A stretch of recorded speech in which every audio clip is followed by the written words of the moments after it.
el soborno, ¿cierto? Y el sobornado, pues, es la persona a la que le ofrecen el soborno. Por lo tanto, ¿cuál de las dos actitudes percibo yo ahí? ¿La del que ofrece el soborno o la del que recibe el soborno?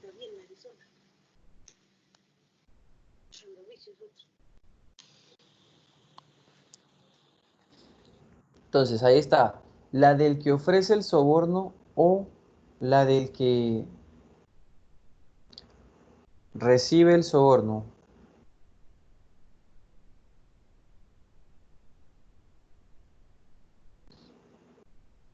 Entonces allí tenemos la actitud de el sobornado, ¿ya? Tenemos la actitud del sobornado, ¿cierto? ¿Quién es el sobornado? En la viñeta 3 está el árbitro y en la viñeta 8 estaría el oficial de tránsito, ¿ya? Es decir, al que le ofrecen el soborno, correcto. La A entonces sería ahí, la actitud del sobornado. Uno que se muestra pues consecuente, que parece que le gusta lo que le ofrecen y otro que es todo lo contrario, se ve desconcertado y queda con una actitud como de sorpresa y de decepción por lo que le ofrecen. Ok, viñeta 9, pregunta número 9. Las expresiones del aficionado en las viñetas 6, 7 y 8 en su orden, ¿qué representan? Entonces tengo que mirar la 6, la 7 y la 8. ¿Qué veo en esa sucesión? Bueno, cuando el hincha se encuentra con el oficial, luego él le señala por qué le está poniendo esa multa y cuando él le ofrece el dinero para que no lo haga.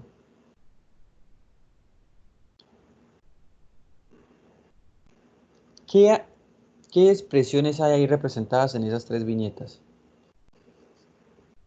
Reproche, desencanto, fatalidad, sorpresa, desfachatez. ¿Qué actitud vemos ahí reflejadas?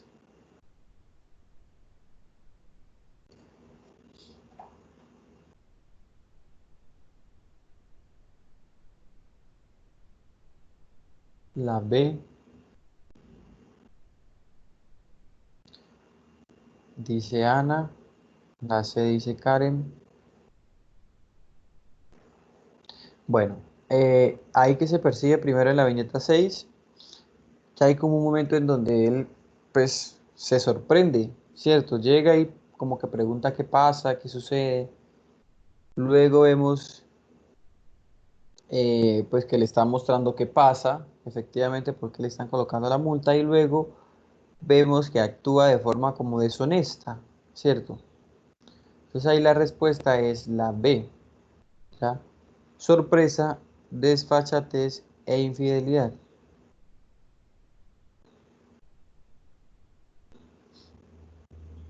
La B. Luego viene la pregunta 10. El artefacto utilizado para la ejecución en las viñetas 4 y 11 recibe el nombre de ¿qué? ¿Cómo se llama eso con lo que están ejecutando ahí a esas personas, con lo que los están ahorcando? Guillotina, picota, escarnio, cadalso. La D.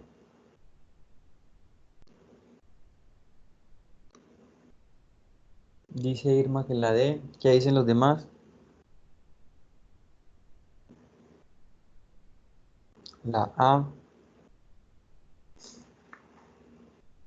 Bueno, entonces, bueno, la guillotina es la que corta las cabezas, ¿cierto? Por lo tanto, tienen como una cuchilla o algo filoso para cortar las cabezas. Y allí, pues, no están cortándole la cabeza, sino que los están ahorcando. Eso recibe el nombre de cadalso, ¿ya? Por los que se hacían ejecuciones antes, un cadalso. La D. Pregunta 11. Lo que puede estar diciendo el agente al aficionado en la viñeta 9, entonces yo ahí tengo que mirar lo que está reflejando el guarda de la gente ahí en la viñeta 9, dónde tiene la mano, qué está haciendo. Entonces, de esa forma puedo deducir qué le puede estar diciendo.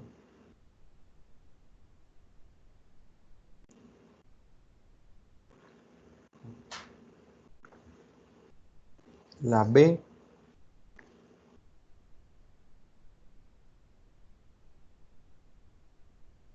Entonces, claro, cierto, se está señalando el ojo. Por lo tanto, pues, ¿qué le puede estar diciendo? Te tengo en la mira, ¿ya? O sea que va a estarlo vigilando, está consciente de lo que hizo y de lo que trató de ofrecerle. La número 12. En las viñetas 4 y 11 el aficionado cumple las veces de ¿qué? 4 y 11, que es pues cuando él está ahorcando tanto al árbitro por haber hecho algo y luego al oficial por en la misma situación haber hecho algo distinto.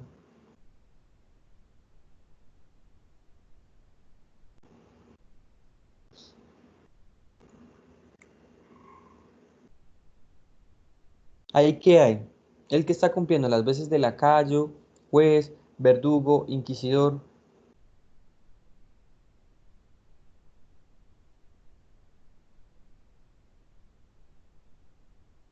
Bueno, entonces yo qué veo, que en ambas viñetas él está imaginando lo que considera que se merece, pues, las personas que actuaron de la forma que a él no le gustó, ¿cierto? Tanto el árbitro como el agente de tránsito. Entonces, él lo imagina e incluso es el que lleva a cabo, el que ejecuta esa acción de ahorcarlos.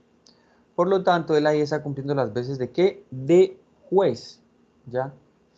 Él está cumpliendo las veces de juez porque imagina qué merece esa persona, ya está juzgando la misma acción de formas distintas. Entonces es el juez y juzga la misma acción de forma distinta, dependiendo de si a él le favorece o no. Bueno, la pregunta número 13. Cuéntame, ¿qué quiere esta? Pregunta número 13.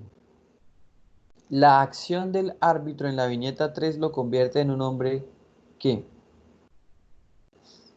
¿Qué hace el árbitro en la viñeta 3? Bueno, entonces ahí yo veo que el árbitro está recibiendo un soborno o que el aficionado se imagina que está recibiendo un soborno.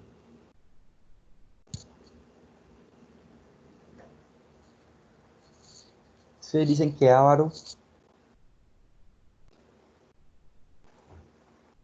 Bueno, ¿qué es una persona avara? Avaro.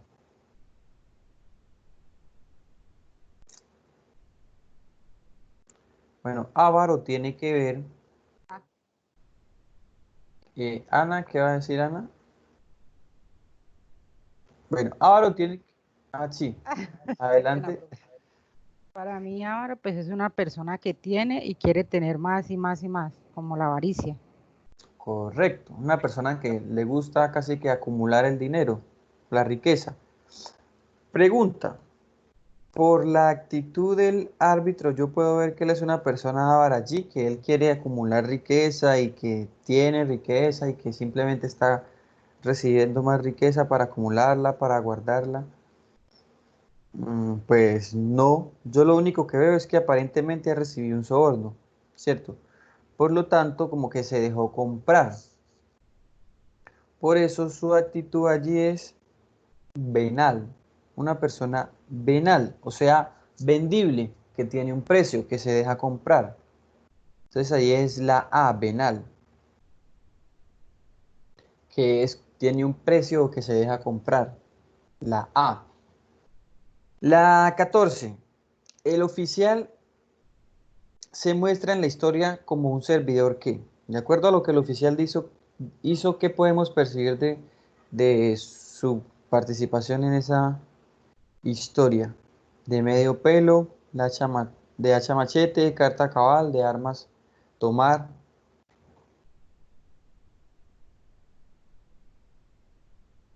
¿Cómo se mostró el oficial allí? De armas tomar, dice Ana. Lo mismo dice Karen. Bueno, aquí lo que yo percibo es que él, bueno, eh, alguien estaba cometiendo una infracción, estaba violando una señal de tránsito, por lo tanto, pues hizo su trabajo, le puso una multa. Luego de eso, le explica por qué lo hizo, le ofrecen un soborno, él lo rechaza, le hace un llamado de atención. Por lo tanto, actuó como un funcionario público a carta cabal, o sea que cumplió con su trabajo correctamente, que hizo lo que tenía que hacer. La C.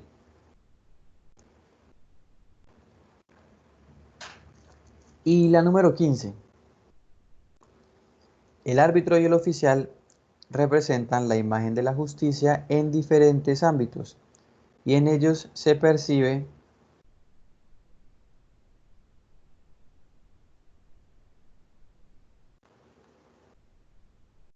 ¿Qué se percibe en ellos?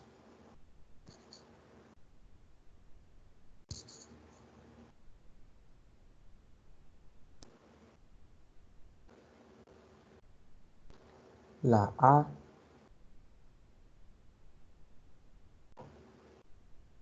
Entonces, a ver, el árbitro y el oficial. Ya sabemos que el árbitro y el oficial, pues lo quisieron, ¿cierto? El árbitro, según el aficionado, pues fue el que se dejó comprar, ¿cierto? Y por eso no hizo bien su trabajo, pitó mal el partido. Y el oficial puso una infracción, no recibió el soborno, le hizo un llamado de atención, o sea que cumplió con su trabajo, todo lo contrario. Entonces ahí vemos que ellos, pues uno es el que juzga el partido y el otro es el que juzga lo que hacen las personas en la calle, en el espacio público, ¿cierto? En las vías. Por lo tanto, allí yo estoy viendo la justicia que actúa, ¿de qué forma? Pues de las dos caras de la moneda, ¿cierto? Primero, uno que actuó deshonestamente, pues según como lo muestran, de acuerdo a cómo se lo imagina el aficionado, y otro que actuó correctamente, que hizo lo que tenía que hacer. Entonces, en una vez la justicia funcionó y en otro la justicia actuó de forma deshonesta, incorrecta. Entonces, la D, las dos caras de la moneda. Luego en la guía teníamos el ejercicio que yo les pedí que hiciéramos, que era el de convertir esos textos a lenguaje verbal. Pregunta, el primer texto, el del que habla del banco, ¿qué tipo de texto es ese? Ese es un texto iconográfico, iconoverbal, verbal.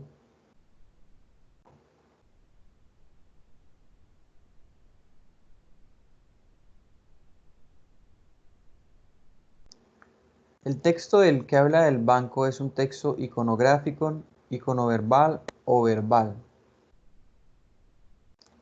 Shirley dice que iconoverbal. Ana dice que iconográfico.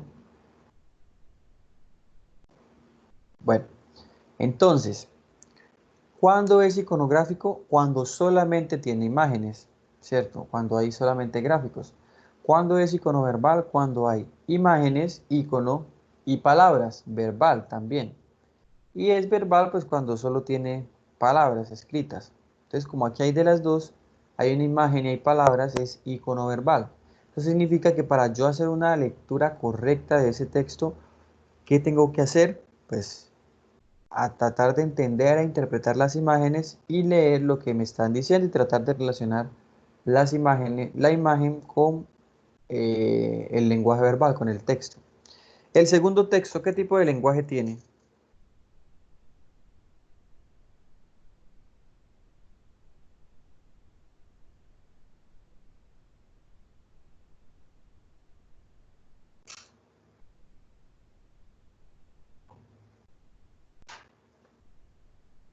Bueno, también tiene un lenguaje iconoverbal porque vemos que al igual que en el anterior hay imágenes y también hay palabras, o sea que se apoya de los dos tipos de lenguaje, del verbal y no verbal, por eso es iconoverbal. Y el tercer texto, ¿qué tipo de texto es ese?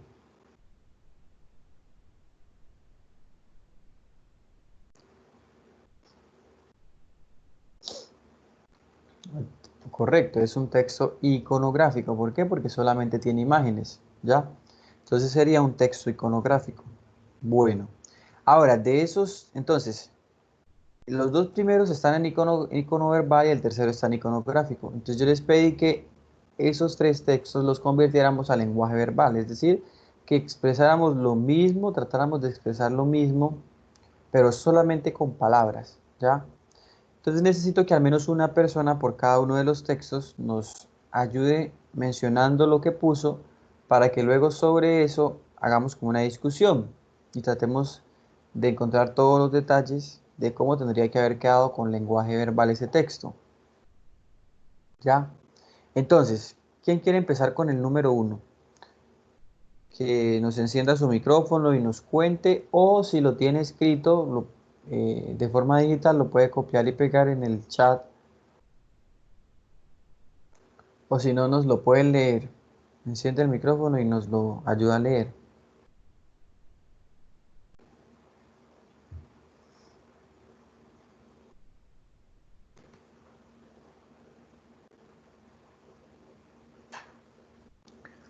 Entonces, ¿quién?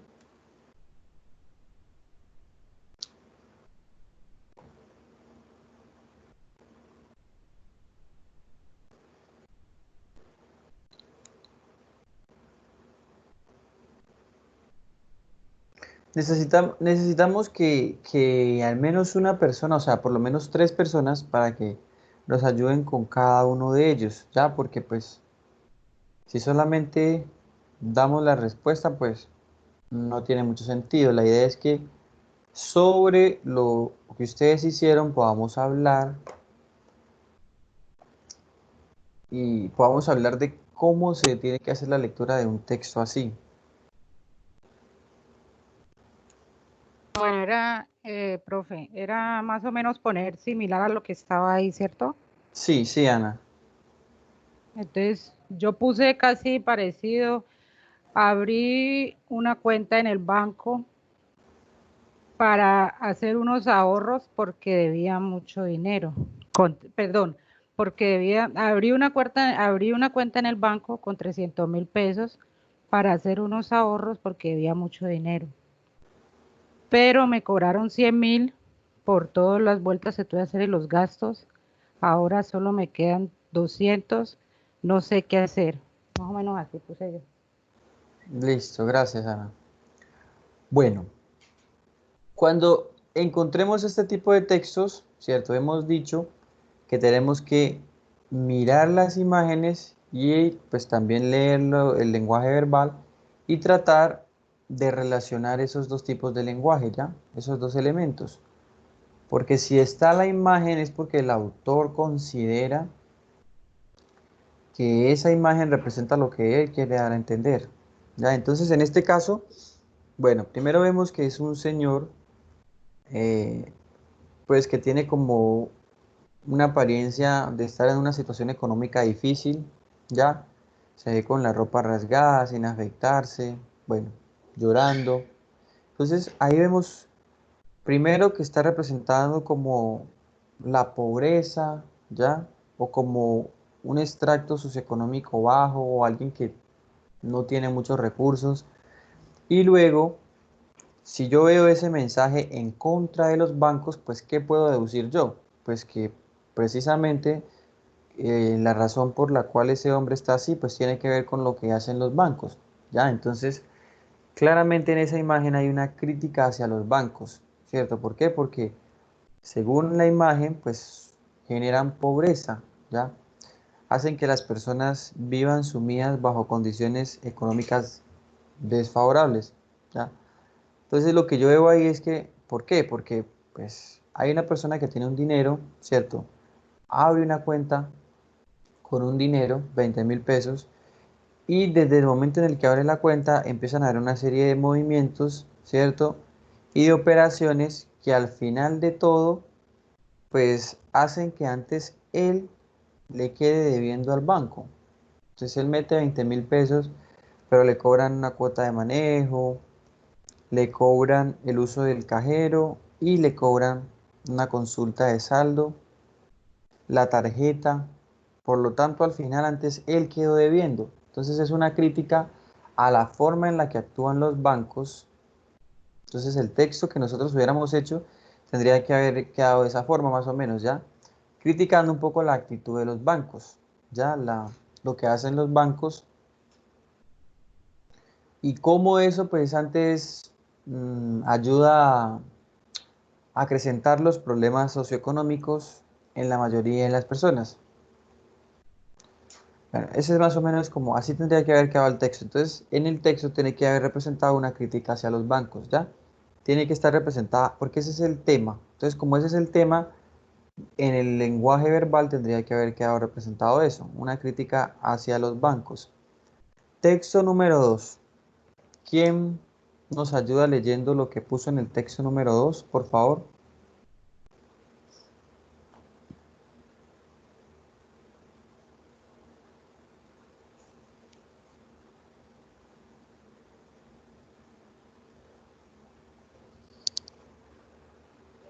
Bueno, ya Ana nos ayudó. ¿Quién más nos puede ayudar con estos textos?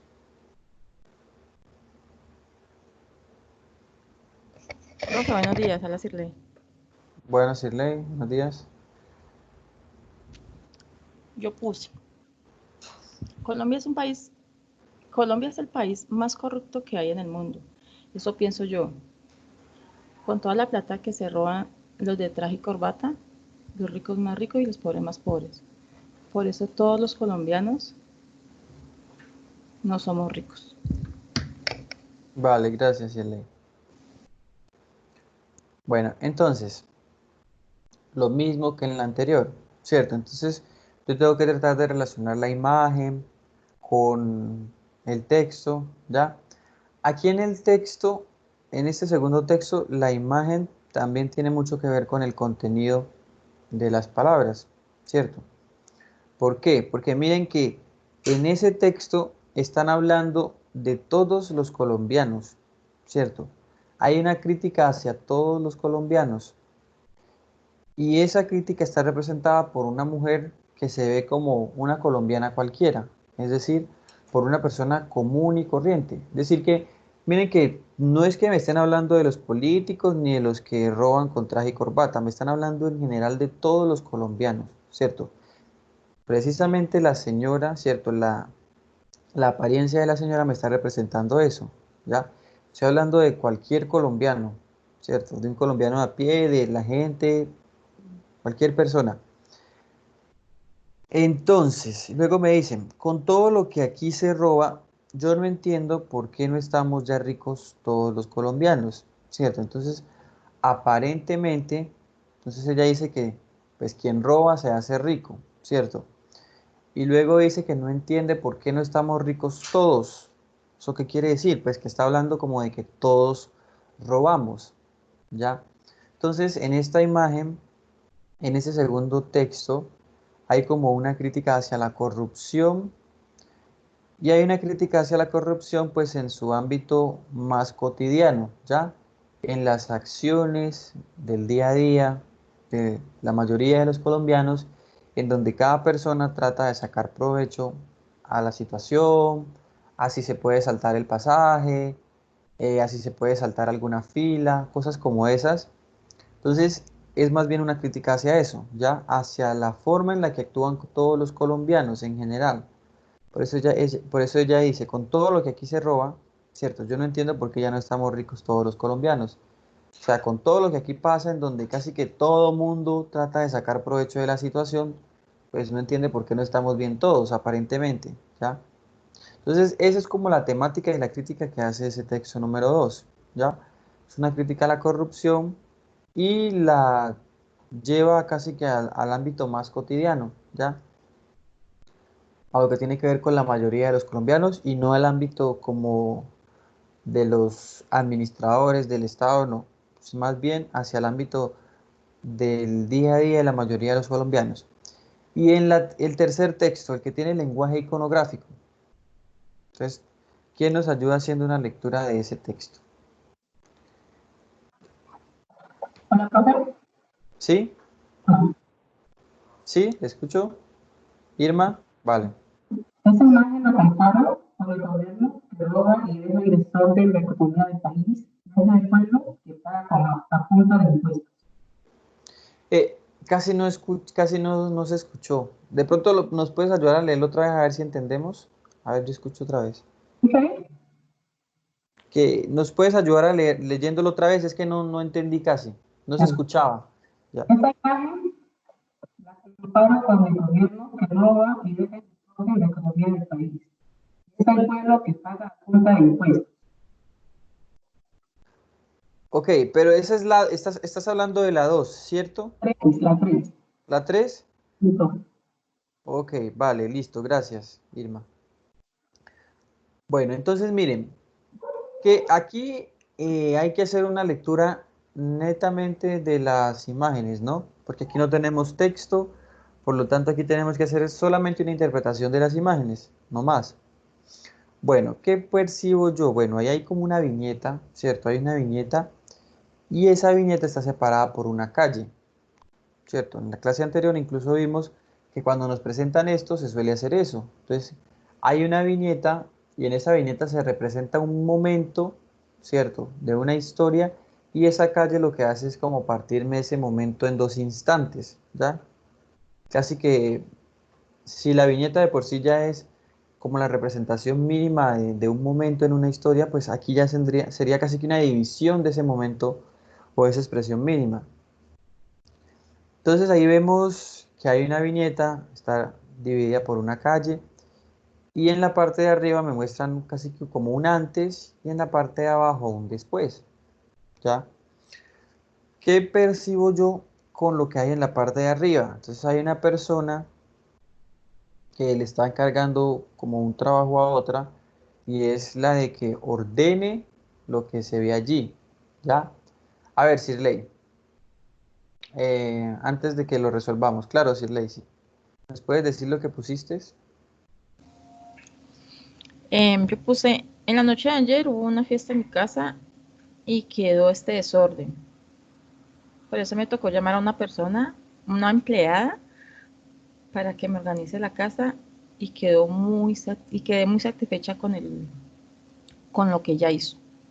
Ok, listo, gracias, Sirley.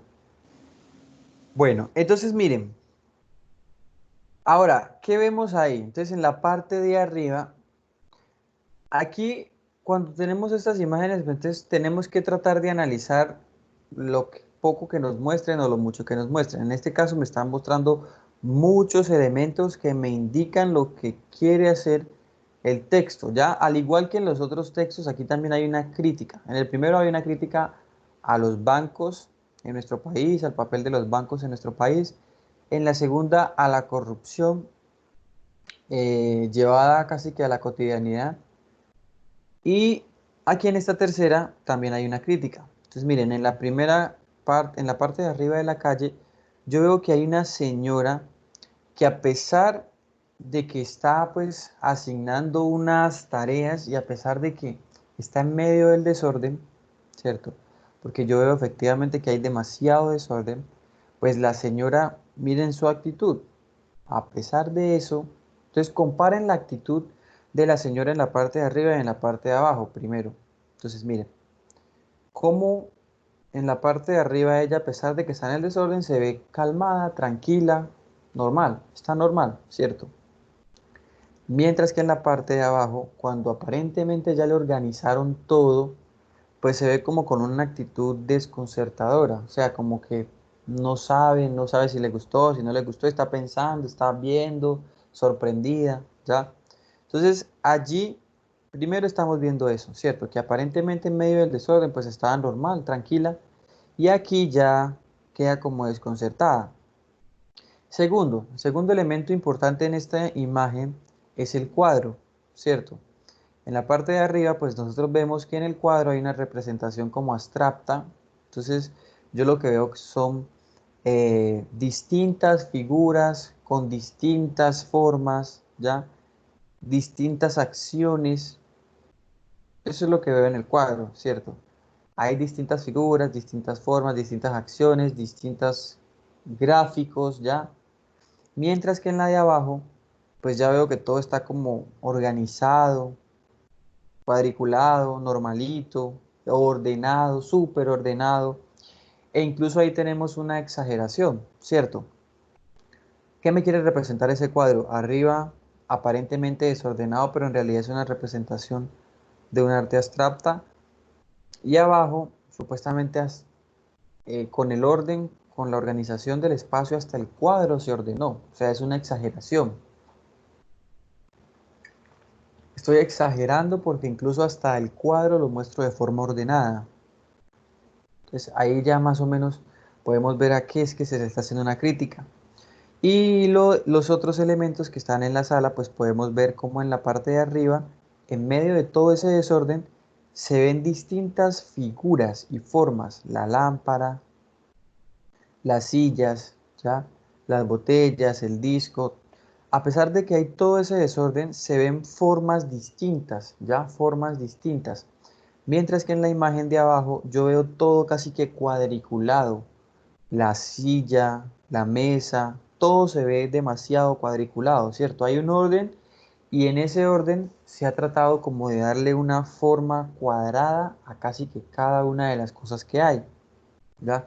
Entonces en esta imagen, en este tercer texto, se hace una crítica al orden excesivo, ¿ya? Esta es una crítica hacia el orden excesivo. Es una crítica y entonces es decir como que el orden excesivo nos vuelve cuadriculados, ya vuelve todo monótono, es más una crítica hacia eso. Ya ese orden excesivo está representado en la imagen del cuadro, ya como hasta el cuadro está ordenado, es una exageración. Y pues me están hablando del orden, cómo se pasó del desorden al orden y cómo una persona queda desconcertada en medio de ese desorden. ¿Listo? Entonces allí hay como una crítica hacia el orden excesivo, cuando somos obsesionados con el orden, ¿ya? Pues que terminamos volviéndonos como cuadriculados, ya cerrados, aburridos, pues que es lo que representa como la señora ahí. Bueno, luego en la guía teníamos unos tipos de lectura, ¿ya? Hay unos tipos de lectura eh, y hay unos ejercicios para distinguir esos tipos de lecturas, ¿ya? En la guía hay unos ejercicios y en las diapositivas hay unos ejercicios adicionales, ¿ok? Lo mismo que hacemos siempre. Entonces, la explicación de lo que está en la guía, pero el ejemplo es distinto para que ampliemos el marco, ¿ya? Entonces, acá vamos a tener un ejemplo en la guía y en la diapositiva vamos a tener otro ejemplo que nos va a servir para que completemos como más. Bueno, entonces, los tipos de lectura. Entonces, hay distintos tipos de lectura, ¿ya? Entonces, hay una lectura literal, hay una lectura interpretativa, una lectura inferencial y una lectura comparativa, ¿ya? Estos tipos de lectura, pues son distintas, o sea, yo las voy a necesitar en momentos distintos dependiendo de lo que me pida el texto, ¿ya? Entonces, hay preguntas que son de sentido literal, otras que son de sentido interpretativo, inferencial o comparativo. Eso es lo que vamos a ver a continuación, ¿no? ¿Cómo es que se aborda una pregunta de sentido literal y las otras que vamos a ver? Lectura literal. Leer de forma literal, como su nombre lo indica, es entender conforme a lo que el texto dice, ¿ya? Es decir, cuando yo tengo que hacer una lectura literal, no necesito utilizar ni mis conocimientos previos, no necesito utilizar ni hacer comparaciones, ni imaginarme cosas, ni tratar de concluir cosas, nada de eso, ¿ya? ¿Qué es lo único que necesito? Entender conforme a lo que dice el texto textualmente, a lo que dice el texto literalmente. Casi que la respuesta está expresada con las mismas palabras que está en el texto, ¿ya? Ese es el sentido literal, entender conforme a la letra del texto, de acuerdo al sentido exacto y con las propias palabras que plantea el autor, ¿ya? Este nivel de lectura literal, pues es una lectura bastante simple, ¿ya? No es nada compleja. ¿Por qué? Porque solamente tengo que pues basarme conforme a lo que el autor está diciendo con sus propias palabras, y de esa forma yo voy a poder desempeñarme correctamente en estas preguntas, ¿ya? En esta lectura literal, además, se hace casi que de forma automática. La lectura literal se hace casi que de forma automática cuando ya uno tiene adquirida la capacidad de la lectura crítica. Esto se hace casi que de forma automática. Entonces, la lectura literal es entender conforme a lo que dice el texto literal, textualmente, ¿ya? Usando las mismas palabras. Por lo tanto, entonces cuando tengamos esas preguntas no vamos a interpretar, ni a inferir, ni a imaginarnos nada. Conforme a lo que dice el texto con sus propias palabras. En la medida de lo posible se trata de usar las mismas palabras para que no se cambie el sentido. ¿Ok? Miremos el ejemplo que tenemos en la diapositiva antes de mirar el que tenemos en la guía. La diapositiva dice: en un paraje habitado por numerosos animales salvajes, una rana se dedicó a cantar los derechos del animal a fin de que, tarde o temprano, en aquel lugar todos llegaran a convivir en paz. ¿Ok? Entonces ahí, bueno, esa es la historia que me están contando. Luego dice la pregunta, que va a ser conforme a lo que dice el texto. ¿Cuál era la intención de la rana al cantar los derechos del animal? O sea, ¿para qué la rana cantaba los derechos del animal? Ahí están las 4 opciones y haciendo una lectura literal, entonces ustedes necesito que por el chat me cuenten qué opción creen que es ahí la correcta.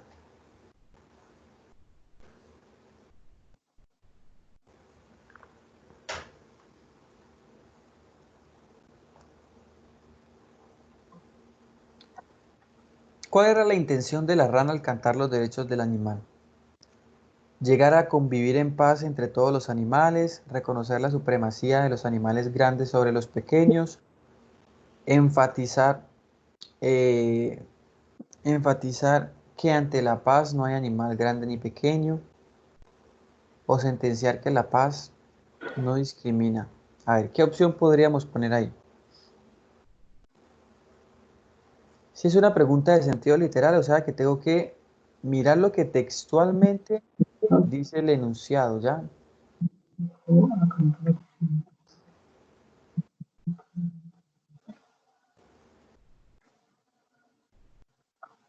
Bueno, dicen que la A. Correcto, cierto, la A. Entonces miren que el mismo texto me lo está diciendo, que había una rana que se dedicó a cantar los derechos del animal para que en algún momento, tarde o temprano, llegaran a convivir en paz. Entonces, ¿por qué ella está cantando? Pues para que los animales puedan llegar a convivir en paz. Miren que aquí, ¿qué competencia necesitamos para resolver esta pregunta? Simplemente captar lo que textualmente dice el texto, ¿ya? Lo que literalmente me dice el texto. Entonces, a eso se refiere la lectura literal, ¿ya? A captar el sentido exacto con las propias palabras que emplea el autor. Por eso les decía que es una lectura casi que automática. Cuando es una persona que tiene un nivel de lectura crítica alto, esto lo hace casi que de forma automática. ¿Por qué? Porque lo único que necesito es captar las ideas, captar el sentido local, ¿ya? Esto sería lo que hemos visto. Hemos visto que la lectura crítica tiene 3 niveles: captar el sentido local, captar el sentido global y poder hacer juicios de valor. En esta lectura literal solo necesito captar el sentido local, el sentido exacto de las palabras que se emplean. Bueno, ahora el ejemplo que está en la guía. El texto dice: la rutina de María. María es una madre de familia muy responsable, comprometida con su esposo e hijos. Un típico día de María transcurre como sigue. Se levanta a las 6 de la mañana, se baña y se viste, toma un desayuno ligero y lleva a sus hijos en el colegio. Al llegar a la casa, revisa la correspondencia, hace llamadas telefónicas, realiza sus tareas de rutina. A las 2 de la tarde recoge a los niños en el colegio y regresa con ellos al hogar. Durante la tarde colabora con su esposo en la revisión de las tareas de los niños, convive con la familia durante la cena y finalmente, antes de acostarse, ve la televisión o alguna novela que le interese. Cierto, ahí me están redactando como lo que hace una persona a lo largo del día. Luego la pregunta de sentido literal dice: ¿a qué se refiere el escrito? Entonces, ¿a qué se refiere ese escrito? Coméntenme ahí por el chat. Vemos que en un texto me están describiendo lo que a lo largo del día hace una persona, ¿cierto? ¿Qué hace desde que se levanta hasta el final del día? ¿Con quiénes está? Y luego me preguntan, ¿a qué se refiere el escrito? O sea, como que cuál es el tema del escrito, ¿cierto? ¿A qué se refiere? Es como, ¿cuál es el tema? Entonces ahí la pregunta es abierta, o sea que ahí nosotros tenemos que dar la respuesta utilizando el sentido literal, tomando las palabras exactas que están en el texto. ¿Cuál creen que es, qué creen que es lo referido allí? ¿A qué se refiere? Profe, buenos días. Vamos a Otra vez. decirle, Pues como dice al principio, que es una madre de familia responsable y comprometida con su hogar. ok, vale, gracias, Shirley. Entonces, ¿a qué se refiere el escrito? Pues yo lo que veo a lo largo del escrito es que me están contando qué hace María a lo largo del día, ¿cierto? Entonces, por lo tanto, pues lo que uno hace a lo largo del día, ¿qué es? Pues como la rutina, ¿cierto? Lo que hago todos los días. Por eso, entonces, ¿a qué se refiere el escrito? Pues casi que a lo mismo que dice el título, a la rutina de María, ¿ya? ¿Por qué? Pues porque me está contando qué es lo que hace ella todos los días o la mayoría de los días. Por lo tanto, ¿a qué se refiere el escrito? A la rutina de María. Entonces, nuevamente, en estas preguntas de sentido literal, ¿qué debemos hacer? Captar las ideas tal y como las plantea el texto, ¿ya?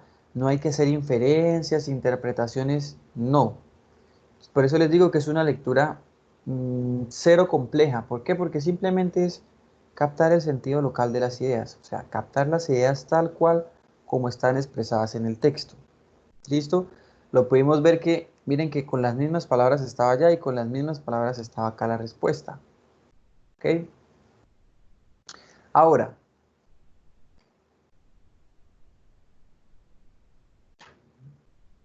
la lectura interpretativa. ¿Ya? Lectura interpretativa. Bueno, en la lectura interpretativa, entonces, vamos, cada una va a ir como que aumentando un poquito la complejidad. En la literal, decíamos que era leer conforme a lo que dice el texto, usar las mismas palabras del texto, ¿ya? En la lectura interpretativa, yo debo captar lo que dice el texto y eso que dice el texto relacionarlo con mis conocimientos, con lo que yo sé. O sea que aquí es fundamental el bagaje cultural, ¿cierto? ¿Por qué? Porque lo que tenemos es una interacción constante entre el lector y el texto, ¿ya? Entre lo que sabe el lector, entre mis conocimientos previos, mi bagaje cultural, y el texto, la información que me están presentando, ¿ya? Entonces, en este tipo de lectura, yo necesito relacionar lo que sé con lo que me están diciendo, ¿ya? Mis conocimientos previos con lo que dice el texto. Y es de esa forma que voy a poder resolver las preguntas de este nivel, ¿ya? Perdón, las preguntas de este tipo de lectura, ¿ya? Entonces, en esta lectura debo relacionar el contenido de mis conocimientos, ¿ya? Con lo que dice el texto. Eso es hacer una interpretación, ¿ya? Una interpretación es cuando me presentan una situación y a partir de mis ideas, pues yo juzgo eh, esa acción, ¿ya? Entonces ahí hay una interacción, hay una relación entre lo sucedido, entre el texto y las ideas de quien observa o de quien lee. Entonces ya observamos, captamos la diferencia entre lo literal y lo interpretativo. Entonces hasta aquí que dijimos que lo literal es solamente conforme a lo que dicen las palabras que están ahí en el texto, ¿ya? Textualmente. Interpretativo, lo que dice el texto con lo que yo sé. Eso es hacer una interpretación, ¿ya?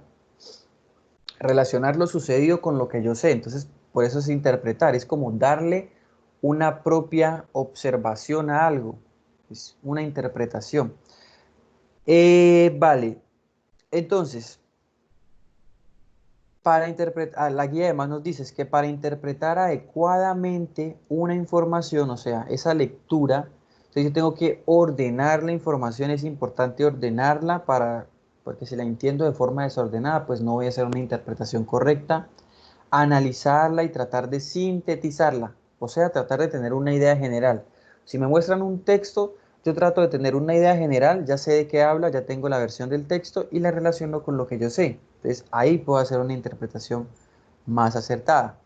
Miremos el ejemplo que está primero en la diapositiva y luego miramos el que está en la guía, ¿ya?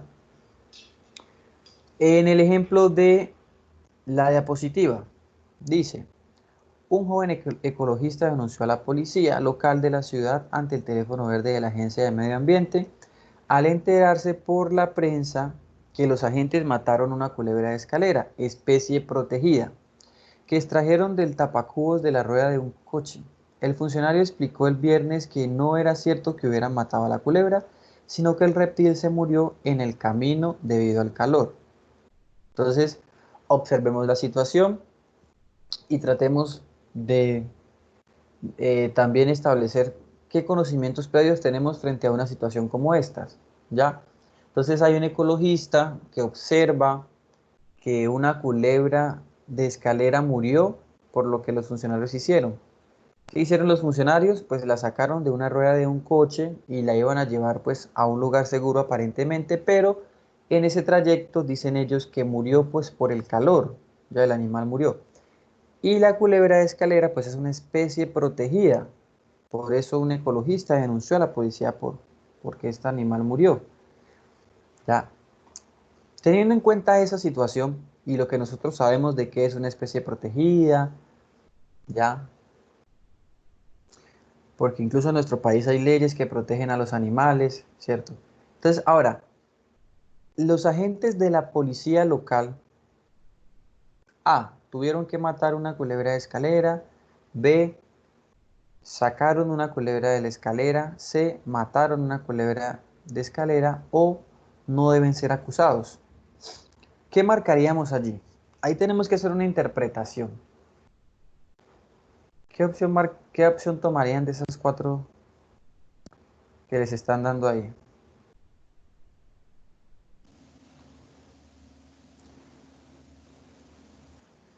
Si quieren lo pueden poner por el chat, ¿no? Si A, B, C o D. D, B. Bueno, dicen que D y B.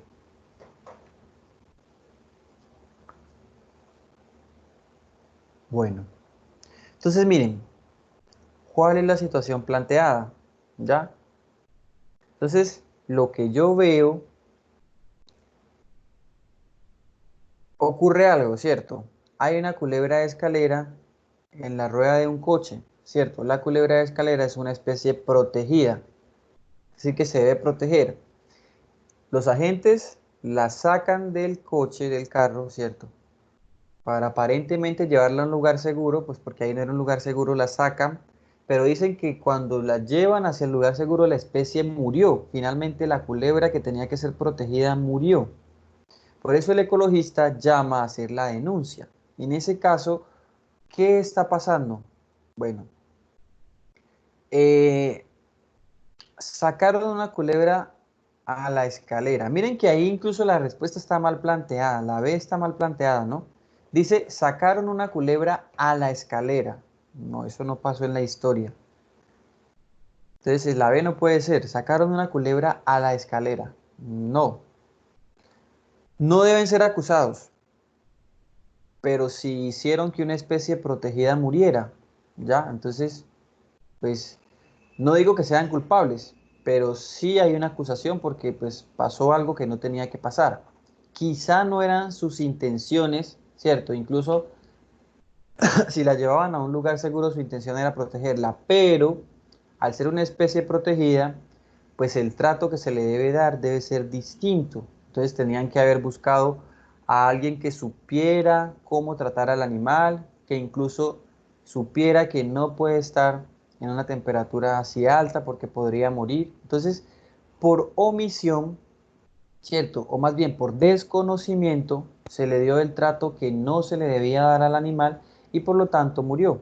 Entonces, su intención no era asesinarla, ¿cierto? Pero sus acciones hicieron que el animal muriera. Ya, por lo tanto, la respuesta allí es la C, como nos dice Irma, ¿cierto? Mataron una culebra de escalera. ¿Por qué la mataron? Pues no la asesinaron ellos mismos, pero sus acciones, lo que hicieron con ella, pues la llevó a la muerte. Y al ser una especie protegida, pues es algo grave, ¿ya? Porque, pues, si es una especie protegida, hay todo un protocolo de cómo se debe tratar al animal. Por lo tanto, sus acciones generaron la muerte del animal. Entonces, ahí la respuesta es la C. Mataron una culebra de escalera. Entonces, miren que aquí, ¿qué requerimos? Necesitamos tomar la información que me están dando y tratar de meter un poquito lo que yo sé sobre el tema, ¿cierto? Entonces, sobre todo lo que tiene que ver con una especie protegida. Las especies protegidas, pues, tienen unas leyes, ¿ya? Que incluso tienen una penalización con cárcel, ¿no? Hay cárcel para quien le haga daño a las especies que están protegidas. Listo, entonces ahí la respuesta es la C. Ahora miremos el ejemplo que nos da el texto, ¿ya? Entonces, cada uno vamos a ir mirando el texto que está en la guía. Dice, revisas tu smartphone cada 5 minutos, has sentido vibraciones fantasmas, te llevas tu celular a la mesa incluso hasta el baño. Si es así, seguramente perteneces a los millones de personas que padecen nomofobia. El término surgió como abreviatura de no móvil fobia, fonfobia, ¿ya? Durante un estudio realizado por la empresa inglesa de investigación demoscópica YouGov para señalar la ansiedad y la angustia que produce al estar sin celular. Si bien la denominación de fobia puede ser incorrecta, un estudio conducido por el psicólogo Richard Baldwin de la Universidad de Worcester en el Reino Unido reveló que efectivamente el uso constante de los aparatos aumenta los niveles de estrés, lo que a su vez incrementa los comportamientos compulsivos como el de buscar innecesariamente nuevas alertas, mensajes y actualizaciones, ¿ya? Entonces vamos captando lo que nos dice el texto hasta ahí, ¿no? Está diciendo que es la nomofobia, que es como la fobia a no tener el celular, que genera estrés, que incluso el término fobia puede estar mal usado, ¿cierto? Porque fobia es tenerle miedo a algo, ¿ya? Y aquí es más bien como una necesidad de tenerlo siempre. No es que se le tenga miedo al smartphone, sino que hay una necesidad de tener siempre, es más bien como una dependencia. Por eso me dicen que si bien el término está mal usado, pues se le denomina de esa forma, ¿ya? Bueno, luego me dicen, durante el experimento se les aplicó un cuestionario y una prueba psicomática de estrés a 100 participantes. Luego me dice, se confirmó la existencia de un círculo vicioso. Si bien las personas adquirían el smartphone para manejar un cargo de trabajo, la angustia y el estrés se empezaban a disparar cuando empezaban a utilizar esos aparatos.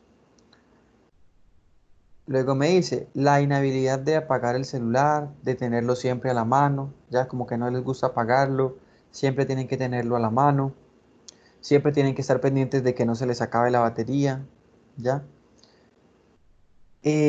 Bueno, ahora, con relación a esa información, entonces hay unas preguntas que son de nivel interpretativo, ya relacionando lo que me están diciendo ahí, de lo que me están hablando, del uso de los celulares, de la dependencia de los celulares, de los smartphones, y con lo que yo sé. Ya. Pregunta número 1. ¿Cuál es el tema central de ese texto?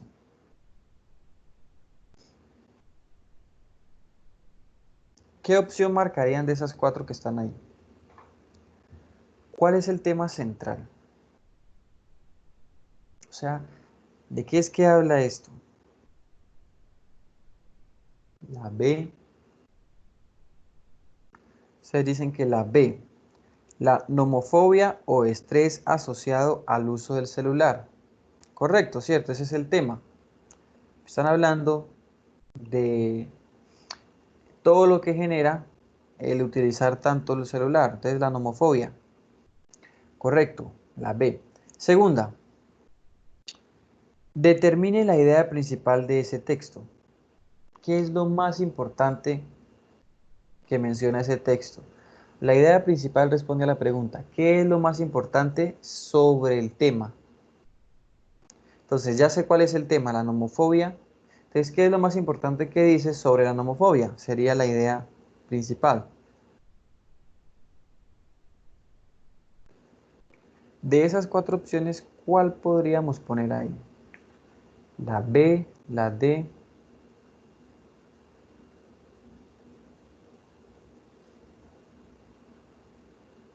La C. Bueno, entonces allí, ¿cierto? La idea principal, la idea central es que la nomofobia, pues es el estrés ocasionado por el uso compulsivo del celular, la D. La respuesta allí es la D. Tercera pregunta. En el texto la palabra disparar implica el desarrollo de un proceso gradual, armónico, acelerado, cáustico. La palabra disparar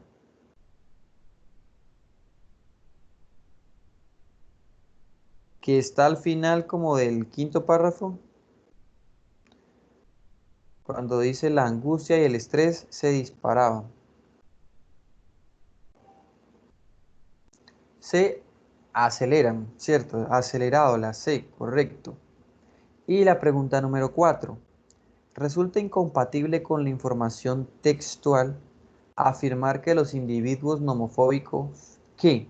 Decir, de todo lo que dice el texto, ¿cierto? De todo lo que dice allí, hay una idea que yo no puedo afirmar porque no podría interpretarla ni por lo que yo sé ni por lo que me dice el texto. Resulta incompatible con la información textual afirmar que los individuos nomofóbicos, ¿qué? Entonces miren las 4 opciones y me cuentan qué marcarían ahí.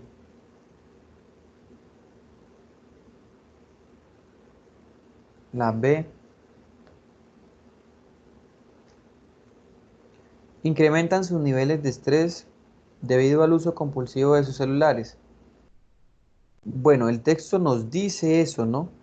Precisamente nos dice que el estrés ocasionado por el uso compulsivo del celular, o sea que sí lo dice. Sí incrementan sus niveles de estrés por el uso compulsivo del celular.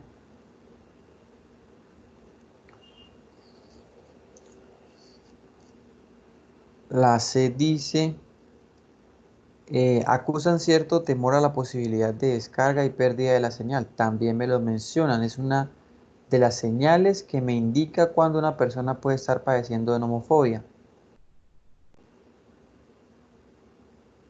Entonces ahí la respuesta es la A, ¿ya?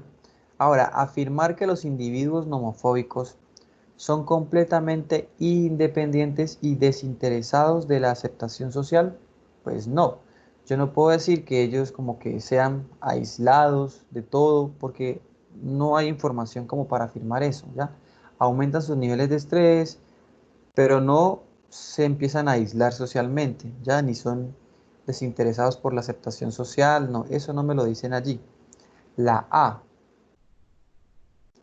Listo, ahí la respuesta es la A. La lectura inferencial. Bueno, la lectura inferencial dice, en esta se completa la lectura con suposiciones o ideas que se pueden deducir del texto, es decir, se exige en este nivel la interpretación para poder hacer deducción de la información implícita. Es decir, que esta ya es una lectura de un nivel superior a la interpretativa, porque aquí necesito la interpretación para poder hacer una deducción.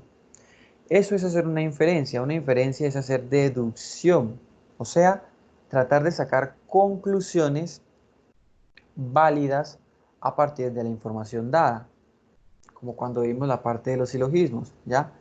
Que la conclusión teníamos que tratar de que fuera válida a partir de la información que me están dando. Lo mismo sucede en los textos. Yo tengo que mirar si es válida una afirmación con base a la información que me han dado. Entonces no puedo afirmar cosas que no me han dicho, ni puedo deducir cosas, inferir cosas que no tienen las suficientes bases o sustentos para llegar a ellas, ¿ya? Entonces en esta lectura inferencial, ¿qué es lo que debo hacer? Tratar de sacar conclusiones, ¿ya? O ideas válidas a partir de la información dada por el texto. Entonces, eso es hacer inferencias, sacar conclusiones. Bueno, en esta lectura inferencial, entonces, tenemos casi que un proceso de razonamiento.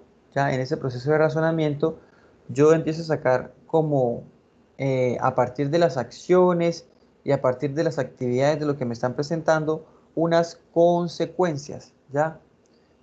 Poder suponer algo o poder concluir algo con base a la información dada, ¿no? Poder inferir cuál es la causa de algo o poder inferir cuál puede ser la consecuencia de algo con base a lo que ha pasado, ¿ya?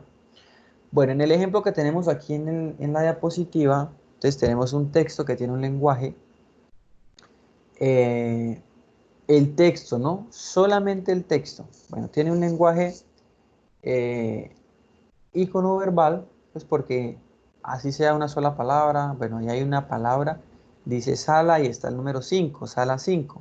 O sea, que hay una información que me llegó por lenguaje verbal, que me dijo que es una sala, es como un teatro, un cine, ¿ya? Entonces, me dio parte de la información con lenguaje verbal, entonces es un texto icono verbal. Y luego veo la imagen de unas personas, de una señora y una niña que van a entrar a un lugar, aparentemente. La pregunta es, cuando estén dentro, ¿qué pasará? ¿La gente estará cantando? ¿La gente se habrá ido? ¿O la gente estará sentada?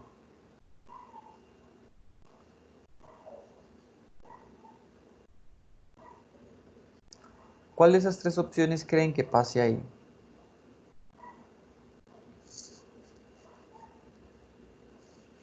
¿La gente estará cantando?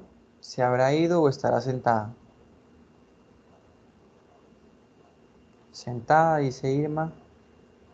A ver, ¿por qué llegas a esa conclusión de, bueno, por qué llegaron a la conclusión de que la gente va a estar sentada? Cuéntenme por qué. ¿Qué información les dio ese texto, esa imagen, porque es un lenguaje icono verbal, como para deducir que cuando ingresen allá la gente va a estar sentada? ¿Por qué? ¿Cómo pudieron hacer esa inferencia?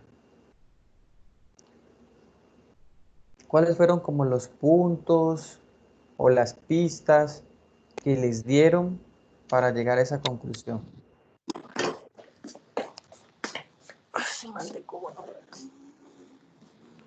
Dice, porque es una sala de cine, dice Irma.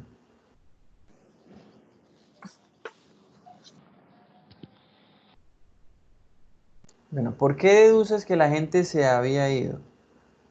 Se habrá ido. Juan. Bueno, entonces lo que yo percibo allí, ¿cierto? Lo que yo puedo ver allí es que, bueno, dice sala 5, o sea que es como un teatro, ¿ya? Un cine. Y lo que veo es que dentro hay unas sillas, ¿ya? Dentro hay unas sillas. Entonces yo tengo que mirar qué está pasando adentro, ¿cierto? Hay unas sillas y de hecho la imagen representa incluso unas cabezas, ¿ya? Eh, miren que se ve una silla y sobre las sillas como que sobresale algo que tiene una forma circular, ¿ya? Entonces son como aparentemente las cabezas que se ven de las personas que están ahí sentadas, ¿ya? Entonces, hay unas personas sentadas. ¿Por qué yo puedo inferir que están sentadas? Pues porque solamente sobresalen pues, sus cabezas. Si estuviesen de pie o algo, por lo menos de la última fila tendría que verse el cuerpo. Por lo menos de los de la última fila tendría que verse el cuerpo, si estuviesen de pie. Pero como ni siquiera de ellos se ve el cuerpo, significa que están sentados. Ya solamente se les alcanza a ver la cabeza. Eh, y además de eso, pues están proyectando algo multimedia. Ya, yo veo que están proyectando como una película, algo. Ya, entonces allí, correcto afirmar que la gente estará sentada. La tercera opción que me muestran ahí. Listo. Ahora pasemos a mirar el ejemplo de la guía. Ya, entonces, aquí en la guía también tenemos que hacer ahora unas inferencias con base a la información. Bueno, aquí me están presentando un texto con lenguaje. ¿Qué tipo de lenguaje tiene ese texto del ejemplo? ¿Dónde está Mafalda? que están las ovejas. ¿Eso es lenguaje qué?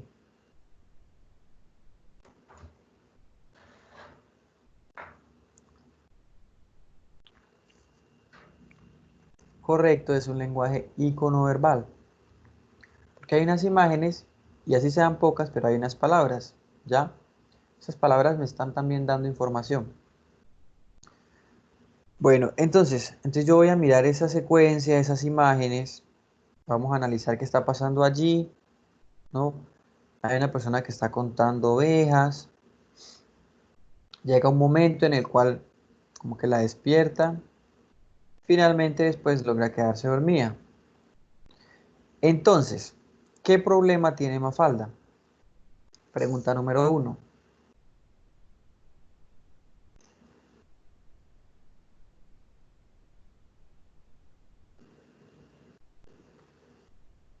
Eliana dice que la ve. Carmen dice que la C. Bueno, el problema, ¿cierto? El problema que tiene ahí en esta historia, ¿cuál es?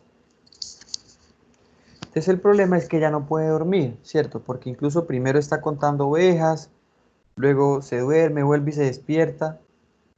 O sea, el problema que se presenta allí es que ella no puede dormir, o sea, le cuesta dormir, se la ve. Ese es el problema que ve. Entonces miren que yo logro inferir eso, logro concluir eso por lo que me están mostrando. Ya me la están mostrando, contando ovejas y aparentemente logra dormirse, pero después se despierta. Entonces es una inferencia que estamos haciendo. ¿Por qué aparecen ovejas en el relato? Entonces yo tengo que inferir eso, suponer, ¿ya? A partir de la información dada. ¿Por qué aparecen ovejas en el relato?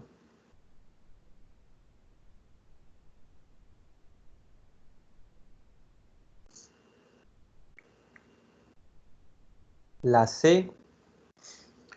¿Qué dicen? Porque ayudan a la niña a dormir. Claro, entonces yo miro que ella incluso cuando está contando en algún momento logra dormir y después es que vuelve y se despierta. Y al final también logra dormir. Entonces la C. Ayudan a la niña a dormir. Correcto. La tercera. Se concluye que la niña logra dormir cuando ¿qué?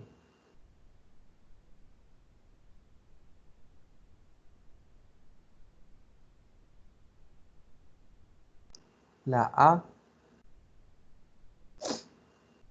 ¿Cuándo es que finalmente la niña logra dormir?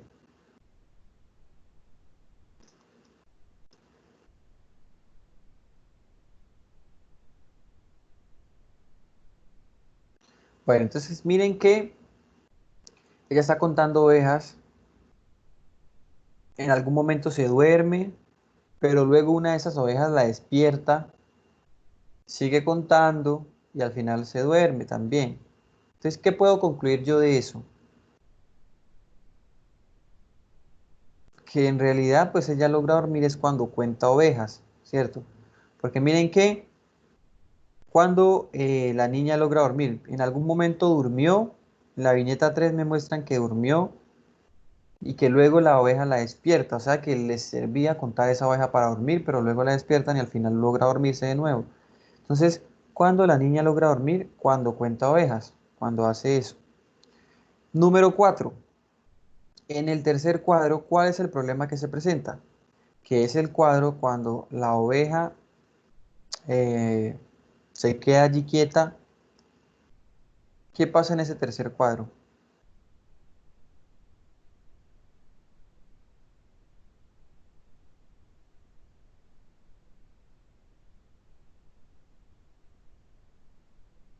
No sabe saltar, está pensativa.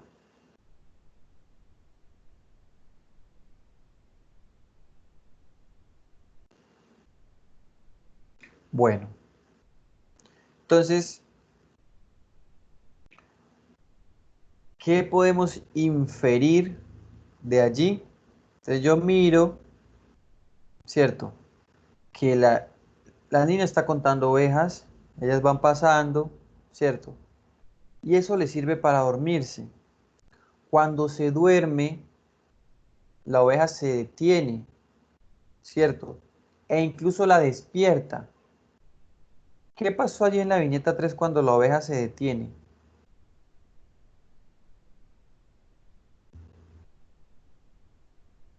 Pues la oveja no ayuda a Mafalda, ¿ya?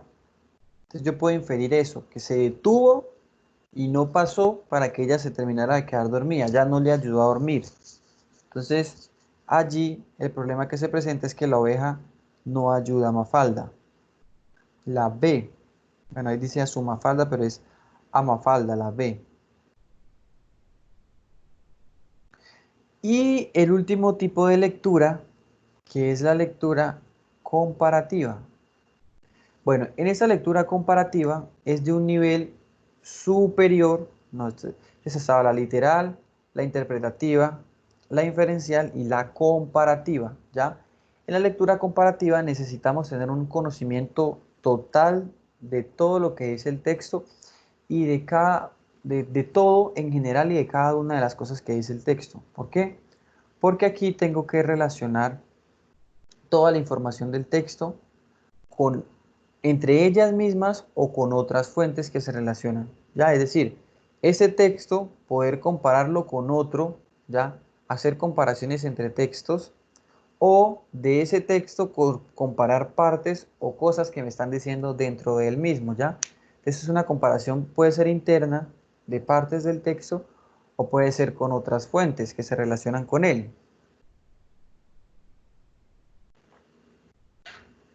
Esa es la lectura comparativa, ¿ya? Es una lectura en la que yo requiero establecer relaciones de la información que hay en el texto, es decir, entre esa información que está contenida en el texto, pero también con la de otras fuentes que pueden relacionarse con él, ¿ya?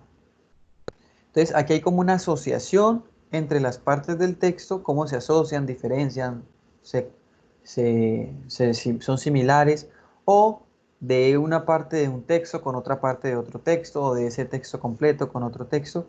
Por eso me dicen que es un nivel pues más elevado, ¿da? De los 4 niveles sería el más complejo. ¿Por qué?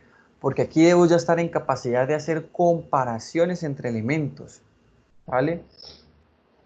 Entonces, ejemplos. Entonces, aquí tenemos un ejemplo. Si me dicen, establece una similitud entre el oriente y el occidente de Cali. Significa que aquí yo tendría que conocer a Cali, ¿cierto? Conocer a la ciudad por completo, tener un conocimiento completo de ella para poder hacer una comparación de esas. Yo, ¿cómo puedo comparar? A ver, aquí el tema del texto sería como Cali, ¿cierto?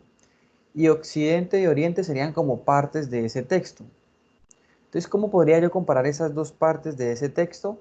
Pues teniendo un conocimiento general para no confundirlo ni con el sur, ni con el oeste, ya, ni con el sur, ni con el norte, ni con el centro, ya. Entonces, necesito tener un conocimiento cabal, completo, para poder hacer esa comparación.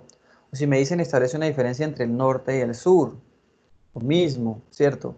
Tener conocimiento de todo, de Cali, para poder hacer una comparación de esas. O incluso establecer una similitud entre Cali y Barranquilla, es decir, entre un texto Cali y otro texto Barranquilla y otra cosa que pueden ser comparables, similares entre sí. Entonces, establecer esas relaciones solamente son posibles si yo tengo un conocimiento cabal, completo de, del texto tratado.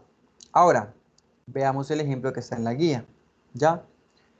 Vamos a mirar detalladamente cada una de estas partes porque aquí hay una información que debemos ir captando para luego hacer comparaciones entre ellas, ¿ya? Dice, el invierno en el norte de Europa es usualmente frío. Las temperaturas oscilan entre los 0 grados o por debajo de 0.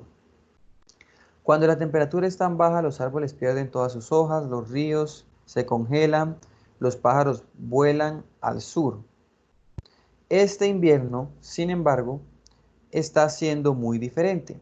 Las temperaturas en algunas ciudades en el norte oscilan entre los 55 y 60 grados Fahrenheit, deben ser. En contraste, es un invierno más normal. Los árboles tienen flores, el agua de los ríos aún fluye, los pájaros no se han ido. Si bien es cierto que el tiempo cálido limita algunas actividades, tales como el patinaje sobre hielo muchos europeos aún pueden disfrutar de las actividades tradicionales como las fiestas, amigos, visitas familiares y disfrutar la vida al aire libre. Entonces, ahí yo estoy viendo una información de la que me están hablando, tiene algo que ver con el clima, bueno. De toda esa información que me dieron, pregunta, ¿qué elementos se están comparando allí o contrastando? Hay una comparación entre dos cosas. Vamos a tratar de captar esas dos cosas que se están comparando allí. ¿Qué elementos son los que se están comparando en ese texto?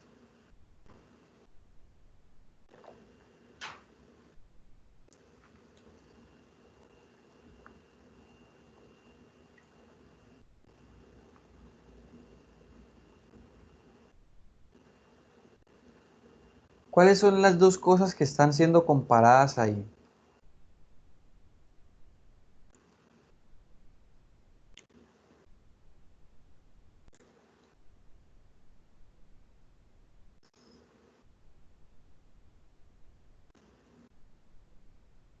Entonces recuerden lo que dijimos, ¿no? Que en este tipo de lectura hay que establecer como comparaciones, ¿no? Poder establecer relaciones entre los elementos que se presentan en el texto. Bueno, Shirley dice que los tiempos, Irma dice que el invierno y la temperatura,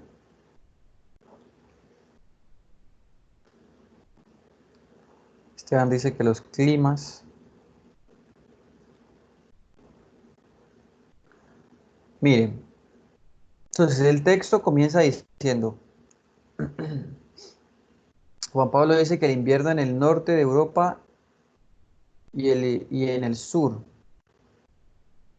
Bueno, a ver, me dicen, el invierno en el norte de Europa está siendo usualmente bastante frío. Entonces yo ahí puedo deducir que me empezaron a hablar del invierno en el norte de Europa, ¿cierto? Eso es como un tema que me están hablando allí. Luego dicen, ¿por qué? Es usualmente bastante frío. Me empiezan a decir, ¿por qué? Es que suele ser frío. Pues porque hay temperaturas por debajo de 0 grados, porque los ríos se congelan, porque los pájaros vuelan al sur, porque los árboles pierden sus hojas, ¿ya? Luego me dicen, sin embargo, este invierno es muy distinto, ¿ya? Porque las temperaturas son más altas, los pájaros no se han ido, ¿ya? Entonces, ¿qué me están comparando allí? Ahí me están hablando del invierno en el norte de Europa, ¿cierto? De lo que normalmente ocurre siempre. ¿Qué es lo que siempre ocurre? Que los ríos se congelan, que los árboles pierden sus hojas, ¿ya? Eso es lo que usualmente ocurre con el invierno en el norte de Europa. Pero me dicen, sin embargo, esta vez, no, sin embargo, este invierno está siendo muy diferente. O sea que me están comparando el invierno que ocurre habitualmente con el que está pasando en esta vez, que tiene como una anomalía, ¿ya? Unas anomalías. Entonces, ¿qué es lo que me están comparando allí? El invierno usual, ¿no? El invierno que normalmente ocurre en Europa con el invierno que esta vez, según el texto, está ocurriendo en Europa, ¿ya? Entonces, esa es la comparación. Esos son los elementos que se están comparando allí. El invierno usual, el que pasa siempre cada año, y el invierno que está pasando este año particular, ¿ya? Entonces, eso es lo que se están comparando. Siguiente pregunta. Ahora, ¿en qué se parecen los elementos? O sea, ¿en qué se parece el invierno de siempre, el tradicional, con este que está siendo como distinto, con el usual? A pesar de que son distintos, tienen algo en similar. Tratemos de deducir, de tratar de sacar esa comparación. ¿En qué se parecen esos elementos? El invierno usual con el invierno que está ocurriendo.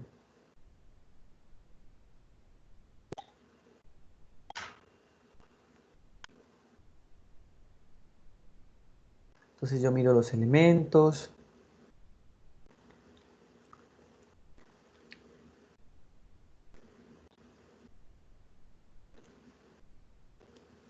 Menciona que, por eso él dice, este invierno está siendo muy distinto. Y empieza a decir por qué. Y al final dice, aunque todavía se pueden seguir haciendo algunas cosas que normalmente siempre se hacen. Entonces, ¿en qué se parecen? Pues es lo que está allí como al final, ¿ya? Cuando dice, eh, aún, muchos europeos, aún, a pesar de que las temperaturas son más altas, muchos europeos aún pueden disfrutar de actividades tradicionales de invierno, o sea, de lo que siempre se hace en invierno, como qué, como las fiestas, visitas familiares y amigos, y disfrutar de la vida al aire libre. Entonces, ¿en qué se parecen?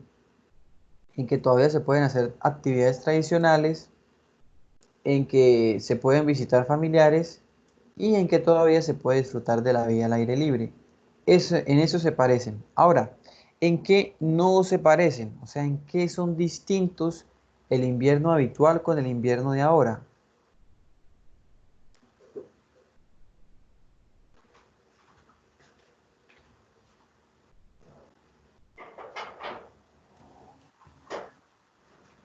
Habla Sirley. Hola, Sirley. En los árboles, ¿Qué en pasa? los ríos, ¿Por qué son distintos los árboles? ¿Qué pasaba antes y qué pasa ahora? se le caían las hojas, Ajá. el río se Bien. congelaba, Ajá. los pájaros se iban. Ok, entonces allí es lo distinto, ¿cierto? Porque antes los ríos se congelaban, me dicen que en este no. Antes los pájaros volaban al sur, en este no. Antes los árboles perdían sus hojas, en este no. ¿Ya? Entonces en eso se diferencian, ¿no? Esa es como la diferencia que me mencionan del texto, correcto. Bueno, y finalmente pasemos a las preguntas de comprensión lectora que inician con ese texto. Bueno, ese primer texto que está allí, el que tiene la imagen de las tortugas, ¿qué tipo de texto es?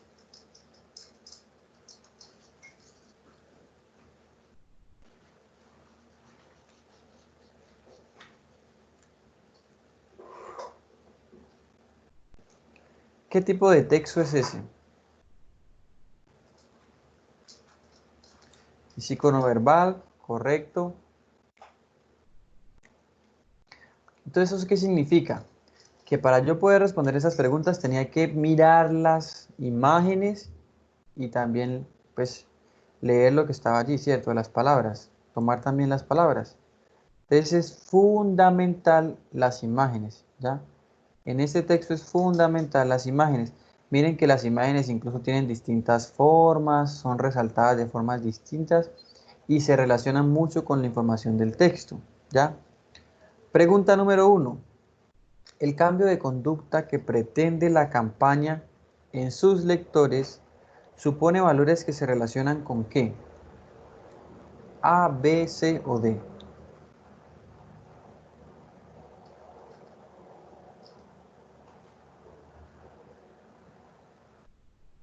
La A, la D. Bueno, el cambio de conducta que busca la campaña, o sea, ¿qué es lo que la campaña quiere que la gente cambie? El cambio de conducta, ¿a qué se refiere? Entonces yo voy a mirar de qué es que me están hablando. Me dicen, una campaña que lanzó el Ministerio de Transporte y de Salud dirigida a los motociclistas con el lema Échele cabeza. Lo importante es andar seguro. Algunos animales no usan casco. Ya. A ver, con esto, ¿qué se pretende? ¿Qué es lo que queremos que la gente cambie? ¿Que la gente empiece a obedecer y a cumplir la norma o que la gente tome conciencia y responsabilidad de sus actos? La respuesta aquí es la D, ¿ya? Lo que se busca es que la gente tome conciencia, los motociclistas tomen conciencia y se responsabilicen sobre sus actos. Miren que no hay obediencia y cumplimiento de la norma porque pues ni siquiera me dicen que eso se tenga que hacer porque la norma lo diga, no. Me dicen que eso se tiene que hacer y ¿por qué? Porque hay muchos lesionados, muchas muertes. Entonces, no es tanto para que incentivar la obediencia y el cumplimiento de la norma, sino para que se sensibilicen, tomen conciencia y miren lo que les puede pasar, ¿no? Es la D. Conciencia y responsabilidad sobre los actos. Segunda pregunta.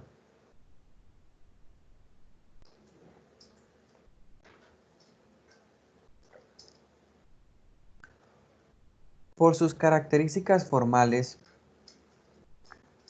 y de contenido, este texto es de tipo ¿qué? Carmen dice que la B, o sea que es de tipo publicitario. La C, la D, dice Irma. Bueno, yo tengo que mirar los contenidos formales y las características formales y de contenido, ¿no? Es decir, por la forma, como está expresada, por lo que dice, ¿ya? Entonces, narrativo, no, porque ahí no me están contando sucesos. Expositivo, que hace una información, explícita una información. A ver, los expositivos son los que informan de forma imparcial. Y aquí no me están informando como de forma imparcial. Me están informando precisamente con un fin, ¿ya? Entonces, en las exposiciones no hay un fin de convencer, de hacer que alguien haga algo. No, es simplemente informar. Pero aquí sí hay un fin, hay un propósito, que es la de persuadir, ¿ya? De que la gente vea, se dé cuenta de que eso está pasando. Por eso es publicitario, ¿cierto? Que busca persuadir, que la gente sepa que eso está pasando y pueda tomar conciencia sobre eso. La B. Tercera pregunta.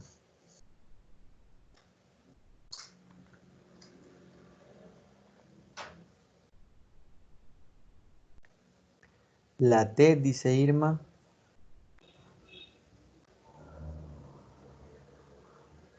La pregunta dice, una de las características funcionales del lenguaje utilizado en los lemas es su ambigüedad. O sea, una de lo que tiene de característico esos lemas, esos tres lemas, échele cabeza, algunos animales no usan casco, lo importante es andar seguro. Esos lemas, ¿qué tienen de particular o cuál es una de sus características? Que son ambiguos. ¿Qué quiere decir eso? Que como que tienen un doble significado, ¿ya? Eso es ser ambiguo, como que a la vez quiere decir dos cosas, puede interpretarse de dos formas. ¿Por qué eso es ambiguo? Porque hacen que el motociclista se pregunte por el sentido de ser considerado animal. ¿Ahí hay una ambigüedad? No. Buscan establecer una interpretación de las imágenes que parecen no corresponder con la realidad. Tampoco, ¿ya?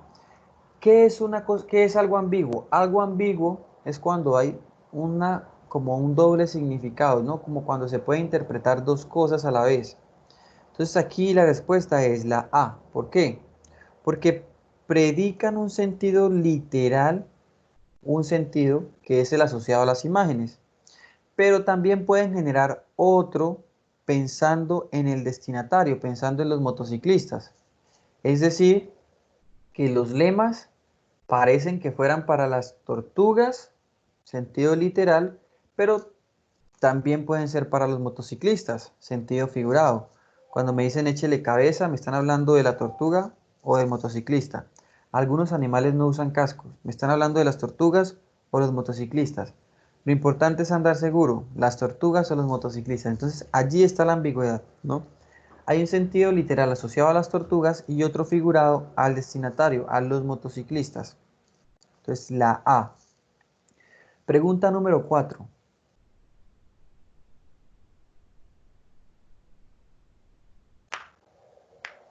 ¿Qué marcaron en la pregunta número 4?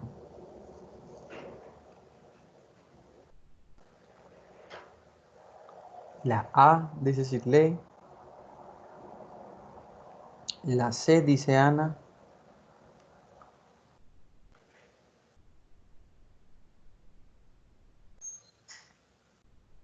Bueno, la pregunta dice, la imagen de la tortuga mantiene una relación visual significativa con los lemas de la campaña, ¿cierto? Incluso, por eso es que la pueden utilizar para dar un sentido ambiguo. ¿Por qué? Porque el lema de la campaña, ¿cierto? Se relaciona con ella, con la tortuga. Por eso usan una tortuga, por eso no usan otro animal, ¿ya? Por eso es que es una tortuga. Aquí viene casi que la justificación de por qué una tortuga. ¿Por qué la tortuga mantiene una relación visual? O sea, ¿por qué se relaciona con cada uno de los lemas? Entonces yo tengo que mirar la forma de la tortuga en cada uno de los lemas, ¿ya? Cuando dicen échele cabeza y me señalan casi que la cabeza de la tortuga, me dicen algunos animales no usan casco y me ponen ese mensaje sobre el casco de la tortuga, o sea que ella sí tiene casco, al contrario. Y luego me dicen lo importante es andar seguro. Y miren que ese recuadro tiene como la representación de una vía, ¿no? De una calle, de una carretera, por eso es más oscura, porque me representa casi que a la tortuga andando de forma segura por una calle. Por eso está como resaltado ahí oscuro. Es como si fuese caminando segura por una calle. Entonces, ¿por qué la tortuga mantiene una relación visual y significativa con los lemas? Porque tiene cabeza, porque tiene casco y porque camina segura, ¿ya? Porque se relaciona con esos tres lemas, por eso es una tortuga. Entonces la respuesta allí es la B.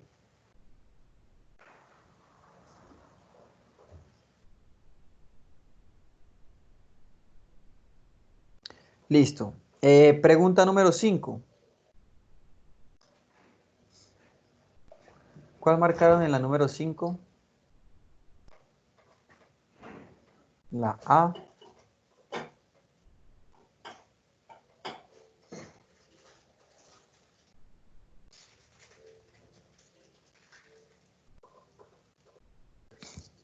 Bueno, la pregunta 5 dice, la información y su contenido estadístico funcionan como razones por qué.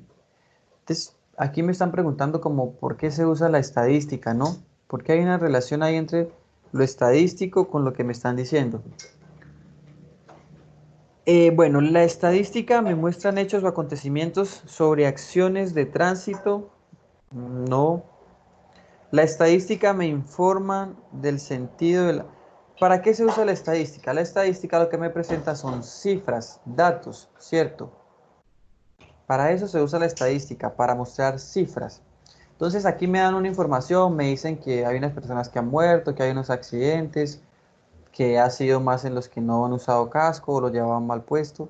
Entonces esa estadística la están utilizando como cifras que me ayudan a darle veracidad a los datos que he dado, ¿no? Entonces evidencian casos que se contrastan con cifras que dan veracidad. La A, ahí en esa pregunta. Y la número 6. Pregunta número 6.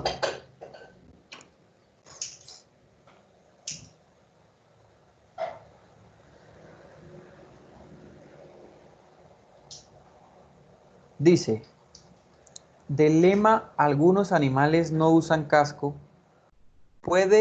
se puede afirmar que forman parte de una campaña de qué.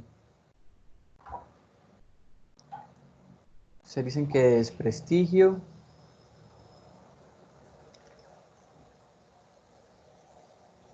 Si ya sabemos que la campaña buscaba la toma de conciencia, la responsabilidad sobre los actos, que iba dirigida a los motociclistas, finalmente entonces ese lema, algunos animales no usan casco, es una forma, ¿qué busca con eso la campaña?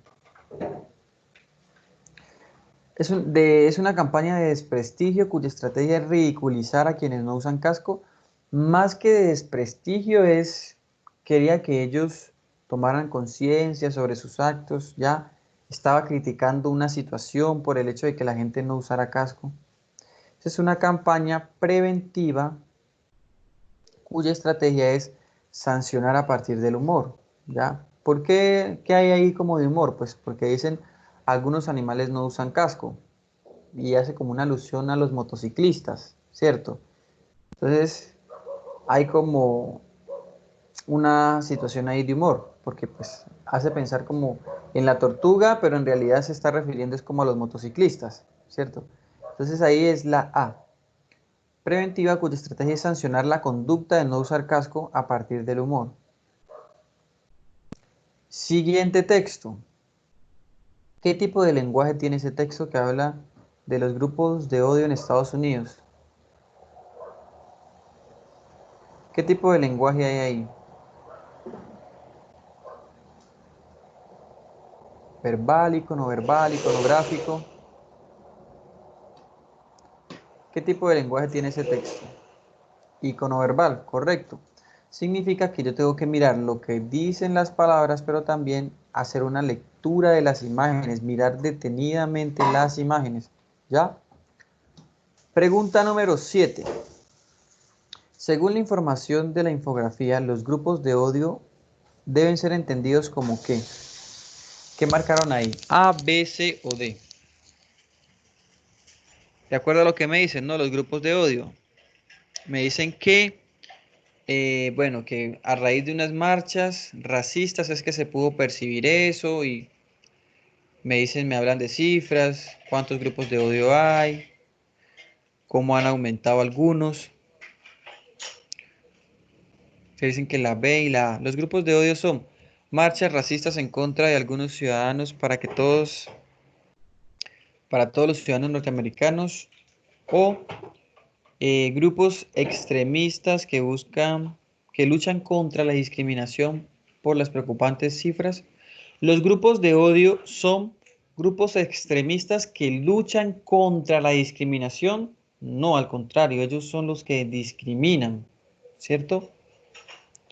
Y no son solamente grupos racistas, sino que me dicen que a partir de las marchas racistas es que se empezaron a evidenciar esa gran cantidad de grupos extremistas que hay, que pueden ser anti-LGBTI, Ku Klux Klan, neonazis, antimigrantes, neoconfederados, o sea que hay varios grupos de odio. Entonces la respuesta allí es la D, ¿no? Los grupos de odio son grupos extremistas que atacan a otros por pertenecer a un determinado grupo. La D. Pregunta número 8.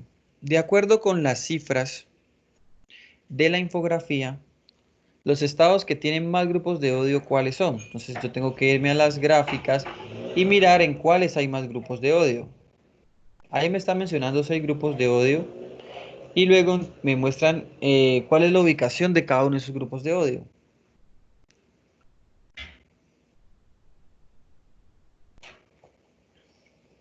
La C.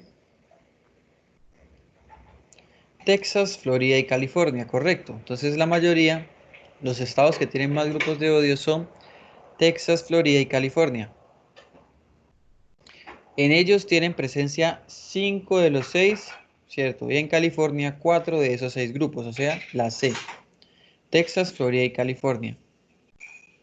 Pregunta número 9. Comparando la situación de los diferentes estados, se podría afirmar que en la Florida, a diferencia de Texas, entonces aquí tengo que comparar qué pasa en la Florida que no pasa en Texas. Que en la Florida, a diferencia de Texas, entonces yo miro qué pasa en la Florida que no pasa en Texas. La C, la A. Entonces en la Florida no hay grupos neoconfederados, mientras que en Texas sí hay grupos neoconfederados. O sea, la A, ¿no? En la Florida no hay grupos neoconfederados, la A. Y la pregunta número 10.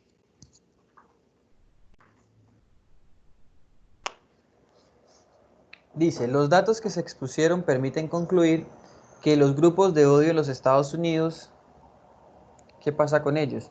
Se encuentran principalmente en los estados sureños, están diseminados a lo largo de todos los estados, han aumentado a lo largo de los últimos 10 años o han aumentado su presencia en más estados.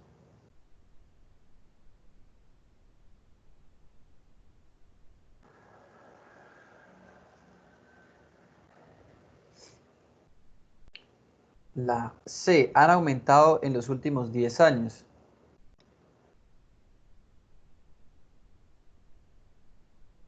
Bueno, me dicen, el 197% ha aumentado los grupos antimusulmanes. Me dicen cuánto han aumentado, pero no en cuántos años, y además solo me habla de grupos antimusulmanes, no de todos, o sea que no puedo saber si han aumentado en los últimos años. ¿Han aumentado su presencia en más estados? Tampoco puedo ver si antes había menos en menos estados o si han aparecido en más estados. O sea, esa conclusión no la puedo sacar porque no me está mostrando una tabla en donde me muestren los estados en diferentes épocas. No, solamente me los muestran ahora. Por lo tanto, no podría saber si han aumentado en los últimos, en más estados. La respuesta allí es la A, ¿ya? Se encuentran principalmente en los estados sureños, los estados del sur. Entonces yo miro esas, las 6 veces que me muestran el mapa de Estados Unidos y yo percibo que, miren, los anti-LGBTI están casi todos en estados del sur. Solamente hay un estado del centro. Los Ku Klux Klan, todos están en estados del sur. Los neonazis, todos están en estados del sur. De los negacionistas, son solamente algunos que están en el norte, pocos. Los neoconfederados, todos están en estados del sur. Entonces miren que la mayoría están en estados sureños, ¿ya? Estados del sur. Entonces ahí la respuesta era la A. Principalmente, sobre todo, o sea, pueden estar por varios, pero sobre todo en los estados del sur.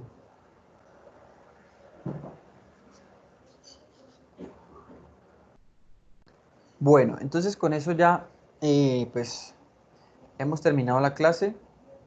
Nos vemos el próximo martes con la clase número 7